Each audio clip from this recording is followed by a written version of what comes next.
Hello dear students, कैसे हैं आप सब लोग। आज हॉर्टिकल्चर का एक शानदार लेकिन बहुत छोटा एक टॉपिक है जिसका नाम है पोस्ट हार्वेस्ट फैक्टर। उसके बारे में चर्चा करने वाले हैं। चलिए, आज का जो अपना एक टॉपिक है जिसका नाम है पोस्ट हार्वेस्ट, या इसको टेक्निक या फैक्टर ये भी कह सकते हैं, post harvest factors. Dear students, अब एक मन में सवाल आता है कि पोस्ट हार्वेस्ट का मतलब क्या होता है। तो आपको पता है पोस्ट हार्वेस्ट का मतलब है कि जब भी किसी फल या सब्जी को तुड़ाई कर ली जाती है, उसकी हार्वेस्टिंग कर ली जाती है, तो उसमें हार्वेस्टिंग के बाद जो जो क्रियाएं की जाती हैं उसके अंदर, उनको अपन क्या कहते हैं, उनको बोलते हैं पोस्ट हार्वेस्ट फैक्टर। तो कौन कौन से पोस्ट हार्वेस्ट फैक्टर्स हम हॉर्टिकल्चर के अंदर अपनाते हैं, तो उन पर आज चर्चा करने वाले। डियर स्टूडेंट, सबसे पहला जो पोस्ट हार्वेस्ट फैक्टर है इसका नाम है क्यूरिंग। क्या कहते हैं? सबसे पहला है क्यूरिंग। और क्यूरिंग बड़ा सिंपल सा शब्द है। क्यूरिंग का मतलब होता है फील्ड की जो मॉइस्चर है उसको कम करना। तो इसका मतलब होता है फील्ड मॉइस्चर को कम करना। बड़ा सिंपल है, बड़ा वो है कि फील्ड की मॉइस्चर को कम करना। एक तरीके से आप कह सकते हैं कि उनको, जैसे आपने कोई सब्जी वगैरह है उसकी हार्वेस्टिंग की, तो अब हार्वेस्टिंग के बाद में उनमें क्या होता है, मॉइस्चर ज्यादा होती है। अब मॉइस्चर ज्यादा होती है तो उनका स्टोरेज के दौरान खराब होने की संभावना होती है। लेकिन यदि आप मॉइस्चर को कम कर लोगे तो वो ज्यादा दिनों तक सुरक्षित रहेंगी। और इस मॉइस्चर को कम करने को क्या कहते हैं? इसको कहते हैं क्यूरिंग। अब क्यूरिंग के बाद में एक चीज ये याद रखना है, यह क्रिया मुख्य रूप से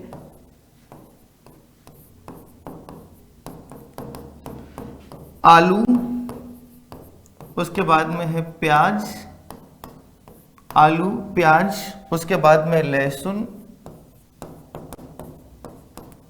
उसके बाद में है शकरकंद, और उसके बाद में है कोलोकेशिया, इसको बोलते हैं अरबी, में की जाती है। ठीक है, ये चीज भी आपको देखना है कि ये जो क्रिया है किस किस के अंदर करते हैं। सबसे पहला है कि ये जो क्यूरिंग की क्रिया है ये अपन किसके अंदर करते हैं? आलू प्याज, उसके बाद में लहसुन, उसके बाद शकरकंद, और उसके बाद में कोलोकेशिया या अरबी, इसके अंदर करते हैं। और एक महत्वपूर्ण चीज ये है कि अगर हम कृत्रिम रूप से अगर क्यूरिंग करें तो इसके लिए 40 डिग्री सेंटीग्रेड तापमान की आवश्यकता होती है। कृत्रिम रूप से क्यूरिंग की क्रिया करने के लिए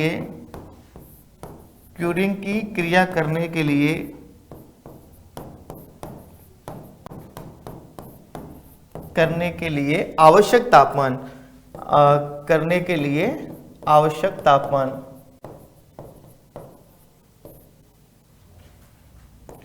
तो इस पे भी बिल्कुल याद रखना है। और ये कितना होता है? 40 डिग्री सेंटीग्रेड। ठीक है ना।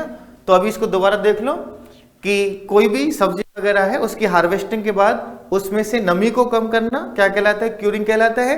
क्यूरिंग आलू प्याज लहसुन और उसके बाद में कौन सा है? अरबी, इन सब्जियों के अंदर की जाती है, शकरकंद के अंदर भी की जाती है। और कृत्रिम रूप से अगर क्यूरिंग करना है तो इसके लिए जो तापमान है वो कितना है? 40 डिग्री सेंटीग्रेड तापमान उपयुक्त रहता है। उसके बाद में एक जो शब्द है दूसरा, वो कौन सा है? Pre cooling. कौन सा है? Pre cooling. अब देखो, क्यूरिंग और प्री कूलिंग दोनों मिलते जुलते से शब्द हैं, लेकिन प्री कूलिंग इसका मतलब होता है ठंडा करना। जैसे ही आपने सब्जी को हार्वेस्ट किया, हार्वेस्टिंग के बाद में पानी से धोकर उसके तापमान को क्या कर लेते हैं? अपन कम कर लेते हैं। चलिए, इस पर अगर हम चर्चा करें, तुड़ाई के बाद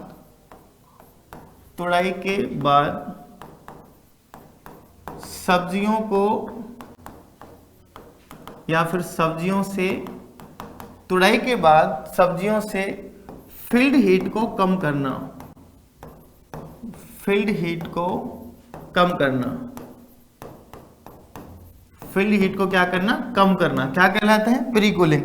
यहां पर अपन ने फील्ड की मॉइस्चर को कम किया था। किसको किया था? मॉइस्चर को कम किया था। और यहां पर है अपन ने किसको? फील्ड की हीट को कम किया है।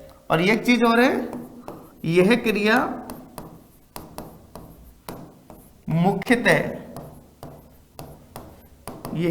मुख्यतः भिंडी व मटर में अपनाई जाती है। भिंडी व मटर में अपनाई जाती है, अपनाई जाती है, ठीक है ना। तो फील्ड की जो हीट है, तो फील्ड की हीट को कम करना क्या कहलाता है, प्री कूलिंग। और प्री कूलिंग की जो क्रिया है वो ओकरा के अंदर और पी के अंदर, इन दोनों जो सब्जियां हैं उनके अंदर की जाती है। तीसरा जो है डियर स्टूडेंट्स, जो टर्म्स है अपना, वो है अपना डीग्रीनिंग। डीग्रीनिंग, अब जैसा कि नाम से पता चल रहा है ग्रीनिंग को हटाना, तो डीग्रीनिंग का मतलब क्या होता है कि फलों को तुड़ाई के बाद उनके प्राकृतिक हरे रंग को दूर करना, ठीक है। डीग्रीनिंग का मतलब होता है तुड़ाई के बाद फलों के प्राकृतिक हरे रंग को दूर करना,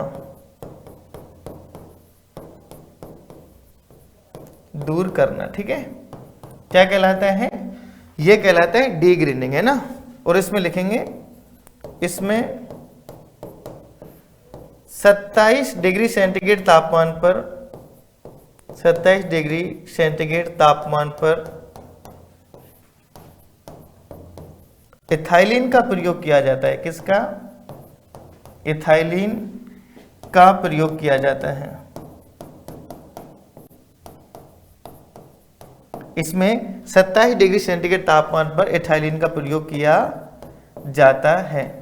देखो एक्चुअली में क्या होता है, डीग्रीनिंग का मतलब है कि कुछ जो फल है, जैसे मान लो कि जैसे मेनली कौन से नॉन क्लाइमेट्रिक फल, मान लो कि उनके अंदर क्या होता है, वो अंदर से बाहर की तरफ पकते हैं, तो पकते पकते जो बाहर की जो सरफेस है उनकी, वो कैसे रह जाती है, हरे कलर की, तो उनका मार्केट वैल्यू नहीं मिलता है। तो उस हरे रंग को दूर करना, अपने कृत्रिम तरीके से हरे रंग को दूर करना, उस क्रिया को क्या कहलाते हैं, उसको कहते हैं डीग्रीनिंग। आगे अगर हम बात करें तो डीग्रीनिंग की क्रिया आम, उसके बाद में है नींबू वर्गीय फल, ये फल, उसके बाद में है केला व टमाटर में अपनाई जाती है, ठीक है। टमाटर में अपनाई जाती है या की जाती है, टमाटर में की जाती है। अगर आपसे पूछे कि डीग्रीनिंग की क्रिया किस में की जाती है, तो ये मैंगो में होती है, सिट्रस फ्रूट्स के अंदर बहुत ज्यादा होती है, जैसे नींबू है, संतरा है, वो ज्यादातर बाहर जो उनका कवर होता है या छिलका होता है वो हरे रंग का होता है, तो सिट्रस फ्रूट्स में मुख्य रूप से की जाती है। उसके बाद केले में की जाती है, और किस में की जाती है, टमाटर के अंदर ये क्रिया है जो की जाती है, ठीक है। उसके बाद में नेक्स्ट है जो अपना है विसंक्रमण। विसंक्रमण इसको बोलते हैं डिसइंफेक्शन, विसंक्रमण, ठीक है। और विसंक्रमण का मतलब क्या होता है, तो इसका मतलब होता है आम, उसके बाद में है पपीता, आम, पपीता व मेलन से, ये जो आपके मेलन्स होते हैं, आम, पपीता व मेलन से फल मक्खी के आक्रमण को रोकना, फल मक्खी के आक्रमण को रोकना। फल मक्खी का जो फ्रूट फ्लाई का जो अटैक होता है उसको रोकने की जो क्रिया होती है, उस क्रिया को अपन क्या बोलते हैं, विसंक्रमण कहते हैं। फल मक्खी का जो आक्रमण है उसको रोकना। अभी इसमें आपको याद रखना है, इसके लिए अपन क्या करते हैं, BHT करते हैं, वेपर हीट ट्रीटमेंट, है ना। तो इसको भी लिख लेंगे, इस क्रिया में इन फलों को 43 डिग्री सेंटीग्रेड तापमान पर, कितने पर, 43 डिग्री सेंटीग्रेड तापमान पर इथाइलिन डाइब्रोमाइड, इथाइलिन डाइब्रोमाइड से VHT उपचार या BHT उपचारित किया जाता है। BHT उपचारित, BST उपचारित किया जाता है, यानी कि इसका मतलब होता है गर्म बाष्प उपचार, और इसको अपन बोलते हैं वेपर हीट ट्रीटमेंट। क्या कहा जाता है इसको? Vapour heat treatment. यानी कि अपन इथाइलिन डाइब्रोमाइड का प्रयोग करेंगे कितने सेंटीग्रेड तापमान पर? 43 डिग्री सेंटीग्रेड तापमान पर, और BST देंगे ना, और इसको अपन क्या कहते हैं, और आक्रमण को रोकेंगे तो इसको बोलते हैं विसंक्रमण। किसके आक्रमण को रोकेंगे? फल मक्खी के आक्रमण को रोकना। किसके अंदर से? आम, पपीता, और किसके अंदर से? मेलन के अंदर से। ठीक है, चलिए उसके बाद में जो पांचवा और एक तरीके से अंतिम जो है अपना, वह है वैक्सिंग। वैक्सिंग, वैक्सिंग का मतलब सिंपल है, फलों के ऊपर मोम की परत चढ़ाना। फलों के ऊपर मोम की परत चढ़ाना। मोम की परत चढ़ाना, इसको क्या कहेंगे? वैक्सिंग। आपने देखा है कि कुछ फल लंबे समय तक सुरक्षित अगर उनको रखना है, अब ये जो है फलों के ऊपर वैक्स, यानी कि वैक्स करना, वैक्सिंग, मोम का जो है सॉल्यूशन वो लगा देंगे तो क्या होगा? उनका रेस्पिरेशन रेट कम हो जाएगा, और रेस्पिरेशन रेट कम होगा तो ये फल जो है ज्यादा दिनों तक सुरक्षित रहेंगे। ये क्वेश्चन पहले पूछा भी गया था कि फलों के ऊपर मोम की परत चढ़ाने का जो ऑब्जेक्ट है वो क्या है? तो पहला ऑप्शन उसमें था कि ये फलों के निधाय आयु या सेल्फ लाइफ को बढ़ाता है, फलों की चमक को बढ़ाता है, पानी की कमी को दूर करता है, और उपयुक्त सभी जैसा। तो आंसर कौन सा चला गया उसका? उपयुक्त सभी। तो फलों के ऊपर मोम की परत चढ़ाना। अगर बात करें इसके उद्देश्य क्या है, तो उद्देश्य पहला है फलों की चमक बढ़ाना। फलों की चमक में बढ़ोतरी, वो बहुत ज्यादा शाइनी आपको दिखेंगे, ठीक है, मार्केट में अच्छे दिखेंगे ना। फलों की चमक में बढ़ोतरी। दूसरा है पानी की कमी करना, फलों से पानी की क्या करेगा? कमी। तीसरा है फलों की सेल्फ लाइफ को बढ़ाना। फलों की सेल्फ लाइफ को बढ़ाना। ये जो सभी हैं, ये सभी ऑब्जेक्ट किसके हैं? ये है वैक्सिंग के।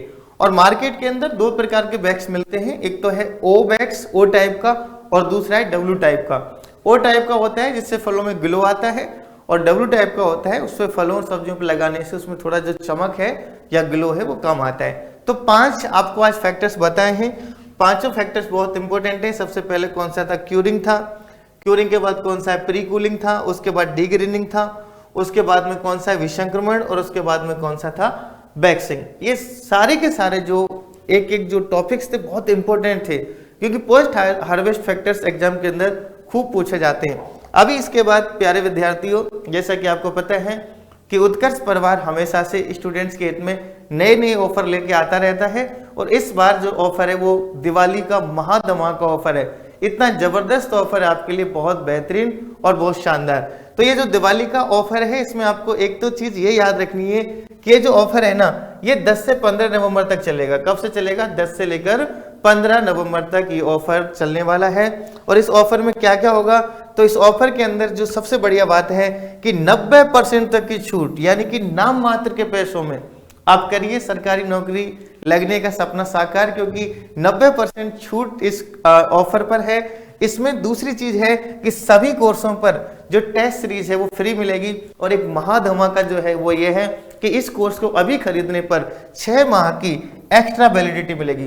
तीन चीजें आपके लिए हैं, 90% ऑफ, फ्री टेस्ट सीरीज और 6 माह की एक्स्ट्रा वैलिडिटी। आगे अगर हम बात करें तो ये जो ऑफर्स हैं उसमें पहला है पशु परिचर। आपको पता है ये वैकेंसी अभी आई हुई है। 10th पास जो भी कोई बच्चा है वो इसमें अप्लाई कर सकता है। इसका जो रेट है वो मात्र 2000 रुपए है। एग्रीकल्चर सुपरवाइजर, जो कि आपको पता है कि पेपर फरवरी में होने वाला है, इसका भी जो रेट है वो भी कितना है? मात्र 2000 रुपए। उसके बाद है जेट, जेईटी, जो बच्चा एग्रीकल्चर, उसके बाद में मैथ या उसके बाद बायोलॉजी, इससे 12th जिसने पास की है या 12th अभी है, तो वो बच्चा जेट कर सकता है, एग्रीकल्चर में सुनहरा करियर बना सकता है। तो इसका जो ऑफर है टारगेट बैच का वो मात्र 2000 रुपए। और आरपीएससी का जो डब्ल्यू है, असिस्टेंट एग्रीकल्चर ऑफिसर, इसका जो कीमत है वो मात्र कितना है? 2500 रुपए। आगे अगर हम बात करें तो नेक्स्ट जो ऑफर है वो पशु परिचर खजाना बैच। अब एक चीज जो आपके मन में आ रही होगी कि पशु परिचर का जो बैच था अभी तो बताया था कितने का? 2000 का। अभी एक खजाना बैच करके है कितने का, 2500 का। तो सवाल जो है इसमें कौन सा खजाना छुपा हुआ है।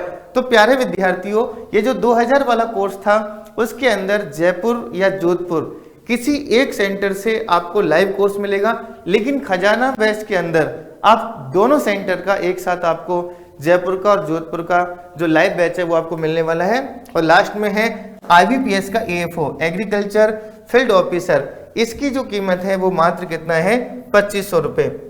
तो आप इस ऑफर का लाभ उठाएं और करें अपने सपनों को साकार उत्कर्ष परिवार के साथ। और इस ऑफर को बिल्कुल भी नहीं निकलने दें, सरकारी नौकरी का सपना साकार करें। इसी के साथ उत्कर्ष परिवार की तरफ से आप सभी को दीपावली की बहुत बहुत अग्रिम शुभकामनाएं। हैप्पी दिवाली।